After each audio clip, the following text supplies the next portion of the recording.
here we go to all brothers and sisters around the world, YouTubers, to all tourists and resident here in UAE. So, welcome to back to my channel, which is Hans from God Ministry. The content of my video is all about information, charitable works, and Word of God. So, to all brothers and sisters around the world, thank you so much for subscribing my channel. Thank you so much for non-stop watching and supporting this channel. By the way, we're gonna talk about again, like I promised before, gonna talk about the null card. So, the null card, this is the null card silver and the null card gold.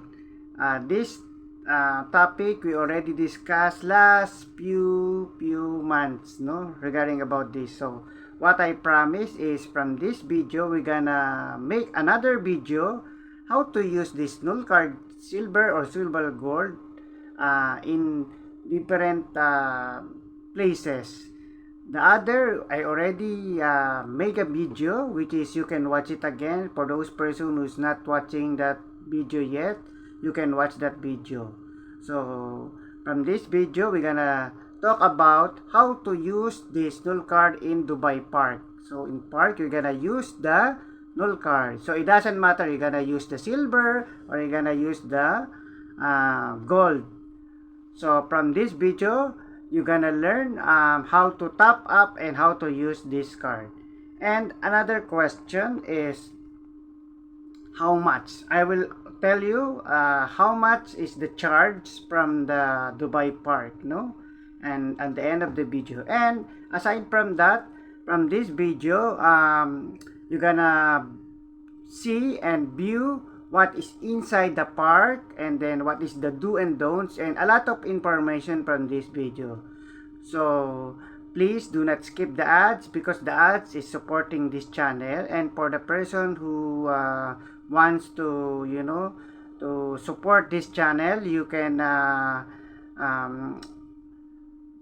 press the dollar button or thank button, so in order to continue my content. So thank you so much for supporting this channel, and see you later for the next video, because from that video you're gonna learn that. Thank you so much.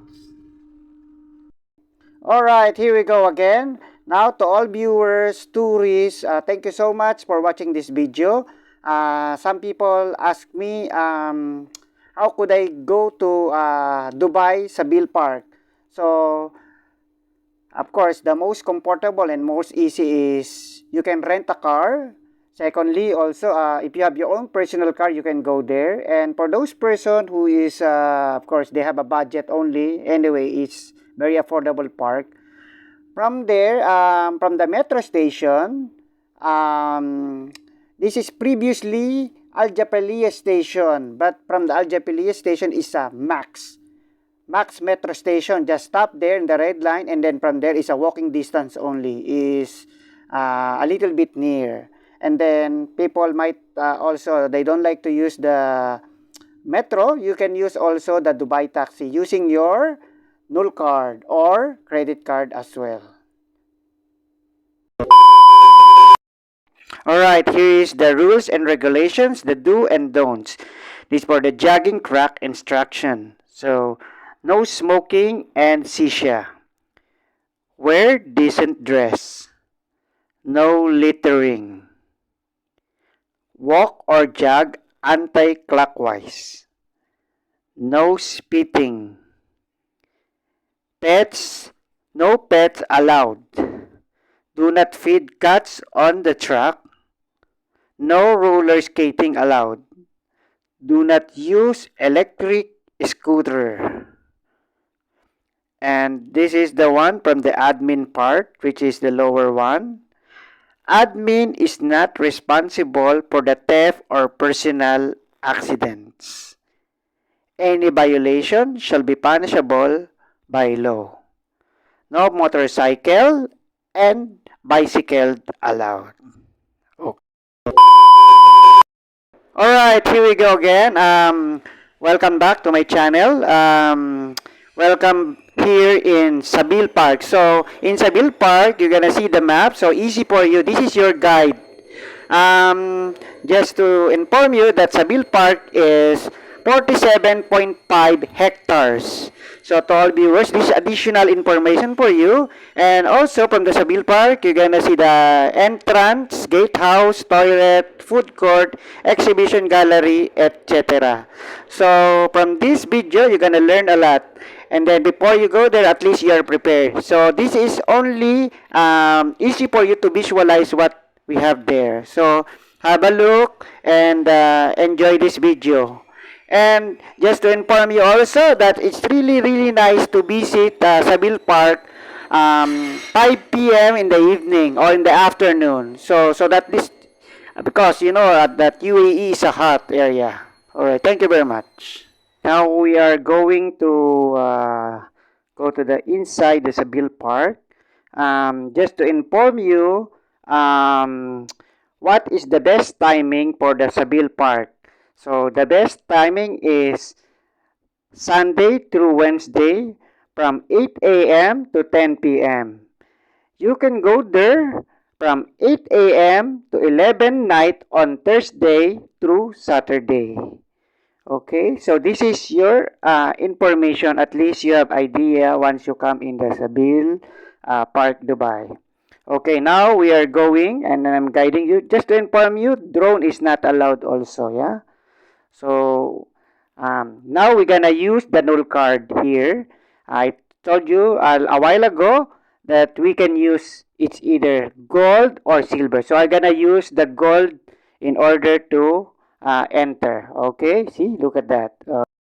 Almost similar with the metro station. So you can use the how to enter. Okay. And just to inform you also, maybe you're gonna ask me why the bicycle are not allowed. For the kids, they allowed us because it's a kid anyway, so it's not really fast. The reason maybe they don't want the motorcycle or the other big bike, which is mountain bike, maybe because it create accident, so they don't allow that. However, just to inform you also that this park is a good park, which is you can relax because it's a lot of greens are there. So come to me and then I'm gonna guide you what you can see inside the park. So from there you can see it's a nice road and very peaceful because to be honest it's nice to relax in the nature rather than you're relaxing than the mall or other places. Okay, maybe you're gonna ask when is the most appropriate time to go to Sabil Park in Dubai. So the best time is after 5 p.m. is the best time to go to Sabil Park since the weather is nice and you can watch the sun go down while you're there.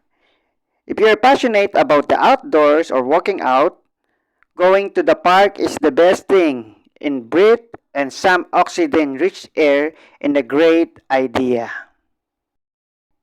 Okay, so there is a grilling station also. Of course, you bring your own charcoal. And just to inform you, pork are not allowed because see, most of the time in the park, most of them are Muslim.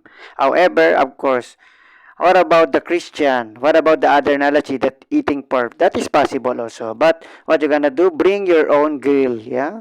And there's a garbage station also. And also, there is some table and chair there, which is you can relax, you can eat your own food, and there is a shades as well. So easy for you just in case the sun is still there. And see, look at the nature. Yeah, it's green. Yeah, it's nice to relax in the green. You know, you can breathe properly. You can relax, and you can see the chair over there also. If you want to sit there, you can sit the chair over there inside the park, and also you can see, of course, a lot of people are also there.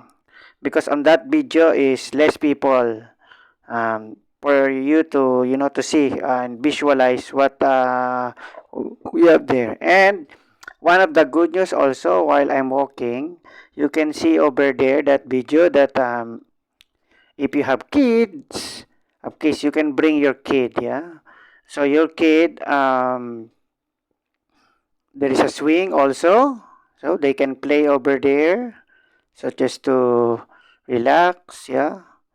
And not only swing that they have there, you can see also I'll show you also after that. See, two swing also there. And aside from the swing, like I said, there is a slide. They can play, the kids can play over there. Okay.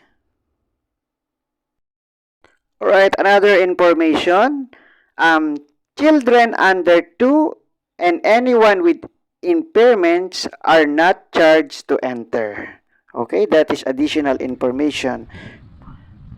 Alright, so I hope that video can help you a lot. Alright. Okay, now we are here in the, like I said, you can bring your own grill, yeah? Bring your own charcoal. So, see, from that video, we can, cook pork. So, because we are Christian, so we can cook pork over there. Alright, so we are grilling the pork over there.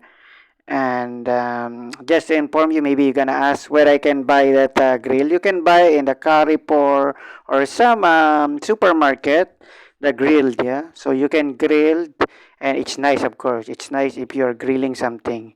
Not only pork, you can grill, of course. There's a chicken, beef, etc. This is only optional, you know. That's here. But anyway, there is a grilled area already. So this is only alternative because, of course, the reason is we don't want to, to mix with the grilled grilling area a while ago. We don't want. So what we did, we bring our own grill. Yeah.